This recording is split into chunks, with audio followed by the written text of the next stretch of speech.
Indian independence activist, Gandhian और यूनानी system medicine के फिजिशियन, जी हाँ, मैं बात कर रही हूँ सैयद मोहम्मद शरफुद्दीन कादरी के बारे में। एक ऐसे शख्स जिन्होंने कभी लोगों के इलाज के लिए पैसे नहीं लिए। आदाब, मैं हूँ आपके साथ अमीना माजिद और आप देख रहे हैं आवाज़ वॉइस। 25 दिसंबर 1901 की सुबह बिहार के एक छोटे से गांव में जन्मा एक बच्चा भविष्य में मुफ्त इलाज देने वाला डॉक्टर, स्वतंत्रता सेनानी और आज़ादी के संघर्ष में गांधी जी का साथी बनेगा। ये कहानी उस बच्चे की है जिसका नाम था सैयद मोहम्मद शरफुद्दीन कादरी। बिहार के नवादा जिले के कुमाररावा गांव में जन्मे शरफुद्दीन कादरी के पिता मुहिबुद्दीन एक यूनानी हकीम थे। बचपन से ही उन्होंने पिता के साथ दवाएं बनाना और इलाज करना सीखा और जीवन भर इसी सेवा को अपना मकसद बनाया। मध्य 1930 के दशक में उनका परिवार कोलकाता आ गया। इस दौरान वो भारतीय स्वतंत्रता संग्राम में भी शामिल रहे और 1930 में गांधी जी के साथ नमक मार्च में भाग लिया और जेल गए।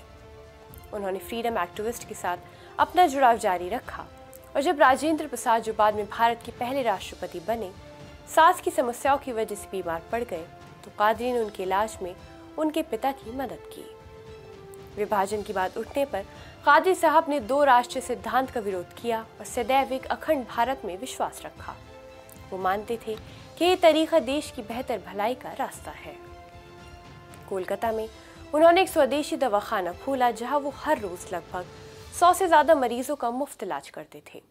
उन्होंने कभी इलाज के लिए पैसा नहीं लिया। हर सुबह फजर की नमाज के बाद दवाखाने पहुंचकर वो दिन भर मरीजों से मिलते रहे। उन्होंने 1950-60 के दशक में हिकमत बंगाला नाम से एक यूनानी चिकित्सा पत्रिका शुरू की, लेकिन आर्थिक कठिनाइयों की वजह से इसे बंद करना पड़ा।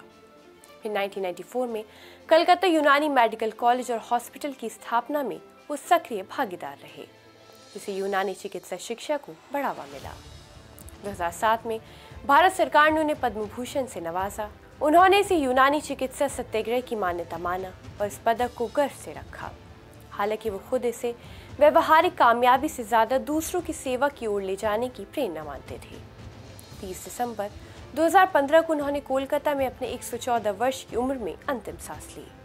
उनका निधन उनके जन्मदिन के सिर्फ 3 दिन बाद हुआ। कादरी साहब की कहानी हमें सिखाती है कि निस्वार्थ सेवा और सरल जीवन कैसे जिया जाता है।